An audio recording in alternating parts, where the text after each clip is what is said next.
अस्सलाम वालेकुम नाज़रीन। आज 22 जनवरी है। मैं आपका दोस्त नदीम अकरम हाजिर हूं मिडल ईस्ट की 12 बड़ी और बेहद अहम खबरों के साथ। आज बात होगी गजा पर नई पेशरफ्त की, ईरान के अंदर हालात, सीरिया में सीजफायर की परीक्षा, दावोस से ट्रंप के सख्त बयान और लेबनान से आई ताजा बमबारी की अपडेट पर। तो बने रहिए हमारे साथ क्योंकि हर खबर जुड़ी है पूरे रीजन के मुस्तकबिल से। जहां पहली खबर देख सकते हैं, सऊदी, तुर्की, मिस्र, जॉर्डन, इंडोनेशिया, पाकिस्तान, कतार और यूएई ने दावत कबूल की। दोस्तों, गजा को लेकर एक बेहद बड़ी पेशरफ्त हुई है, जहां सऊदी अरब, तुर्की, मिस्र, जॉर्डन, इंडोनेशिया, पाकिस्तान, कतर और यूएई ने अमेरिकी राष्ट्रपति डोनाल्ड ट्रंप के बोर्ड ऑफ पीस में शामिल होने की दावत कबूल कर ली है। इस मुल्क के विदेश मंत्रियों ने जॉइंट बयान में कहा कि हर देश अपने अपने कानूनी तरीके से इस दस्तावेजों पर दस्तखत करेगा। मकसद बताया गया कि गजा में स्थायी सीजफायर को मजबूत करना और रिबिल्ड में मदद करना। वहीं आप दूसरी खबर देख सकते हैं, ईरान में प्रोटेस्ट पर पहली सरकारी गिनती। दोस्तों, ईरान से बेहद संगीन खबर सामने आई है, जहां ईरानी सरकारी मीडिया ने दावा किया है कि 1.5 दिसंबर से शुरू हुई एहतजाज में 3117 लोग मारे गए हैं। टीवी के मुताबिक वारंट जारी किए गए हैं। फाउंडेशन ने 2427 शहीद माने हैं। राइट ग्रुप्स का कहना है कि सिक्योरिटी फोर्सेस की फायरिंग से हजारों प्रोटेस्टर मारे गए हैं और इंटरनेट ब्लैकआउट की वजह से सही आंकड़ा छुप रहा है। वहीं आप तीसरी खबर देखिए, सऊदी विजन 2030 को बड़ा बूस्ट। दोस्तों, सऊदी अरब ने अपनी विजन 2030 स्ट्रेटजी में एक बड़ा कदम उठा लिया है। पीआईएफ को ओनरशिप वाली रियाद एयर ने बुधवार को रियाद कार्गो ऑपरेशंस लॉन्च किया। मकसद साफ है, तेल पर निर्भरता कम करना, इकोनॉमी को बढ़ाना और सऊदी को दुनिया का बड़ा लॉजिस्टिक हब बनाना। कंपनी के मुताबिक रियाद कार्गो रियाद एयर के ऑर्डर किए गए 120 वाइड बॉडी एयरक्राफ्ट की कैपेसिटी इस्तेमाल करके रियाद के थोक ग्लोबल मार्केट्स को कनेक्ट करेगा। रियाद एयर का टारगेट है कि 2030 तक 100 प्लस का नेटवर्क चले और नॉन एयर जीडीपी के करीब $20 मिलियन का योगदान थे। वहीं आप चौथी खबर देखिए, दावोस में ट्रंप की धमकी, हमास हथियार नहीं छोड़ेगा तो मिटा देंगे। ईरान पर हमले को बताया शांति के लिए जरूरी। दोस्तों, दावोस में अमेरिकी राष्ट्रपति डोनाल्ड ट्रंप का बेहद सख्त बयान सामने आया। हमास को चेतावनी देते हुए ट्रंप ने कहा कि अगर हमास ने हथियार नहीं छोड़े तो उसे बहुत जल्दी उड़ा दिया जाएगा। वर्ल्ड इकोनॉमिक फोरम में ट्रंप ने ईरान के परमाणु ठिकानों पर जून में हुई अमेरिकी हमलों की तारीफ की और ईरान को मिडिल ईस्ट का बुली बताया। और उन्होंने कहा कि यूक्रेन जंग खत्म करने को लेकर व्लादिमीर जेलेंस्की और व्लादिमीर पुतिन से मिलने वाले हैं। यूरोप को लेकर ट्रंप बोला कि वो पहचान में नहीं रहा और कनाडा से कहा कि अमेरिका की वजह से जिंदा है। दावोस में ट्रंप का यह बयान दुनिया भर में नई बहस छेड़ रहा है। वहीं आप पांचवी खबर देखिए, एसडीएफ की हार के बाद यूएस का नया मिशन। दोस्तों, यूनाइटेड स्टेट्स सेंट्रल कमांड ने बताया है कि अमेरिकी फौज ने आईएसआईएस कैदियों को सीरिया से इराक ट्रांसफर करने की नई मिशन शुरू कर दी है। हसाका इलाके से अब तक 150 आतंकियों को शिफ्ट किया जा चुका है और 7000 तक कैदियों को इराकी जेलों में भेजा जा सकता है। यह कदम उस वक्त उठाया गया है जब सीरियाई सरकार की फौज से टकराव और सीरियन डेमोक्रेटिक फोर्सेस को भारी हार मिली है और जेलों में कैदियों के भागने के वीडियो सामने आए।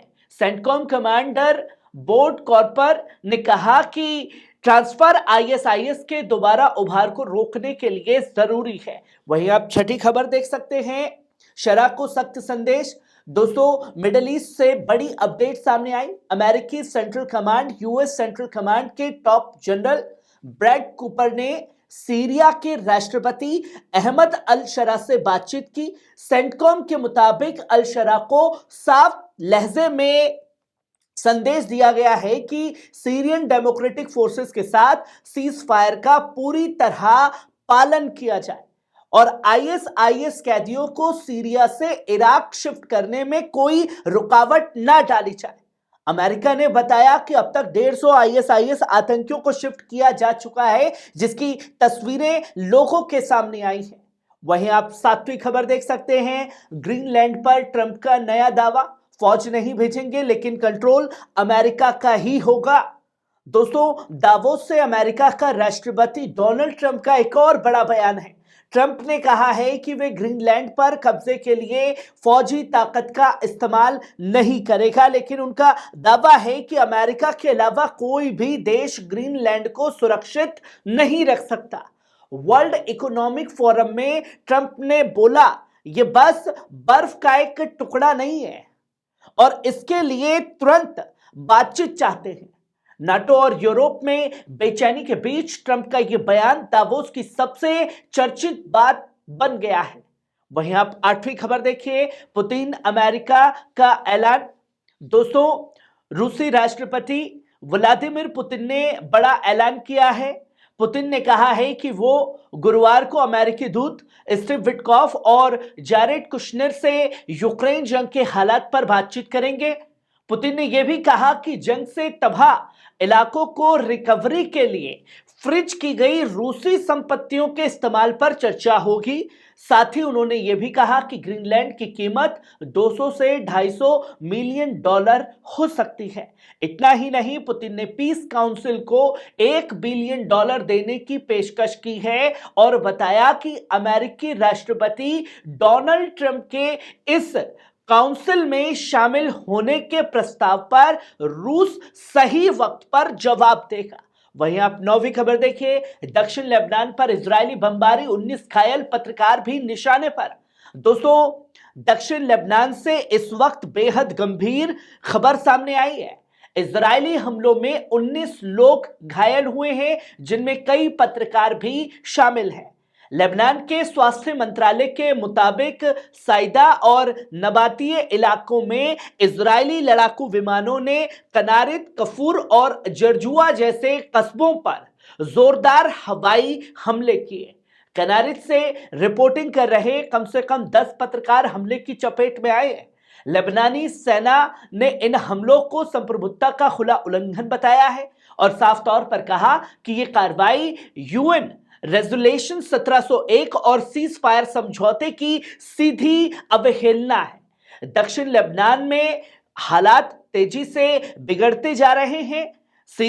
वहीं आप 10वीं खबर देख सकते हैं, सीज फायर के बाद भी खून खराबा। दोस्तों, सीरिया से बेहद खतरनाक, परेशान करने वाली खबर भी सामने आई है।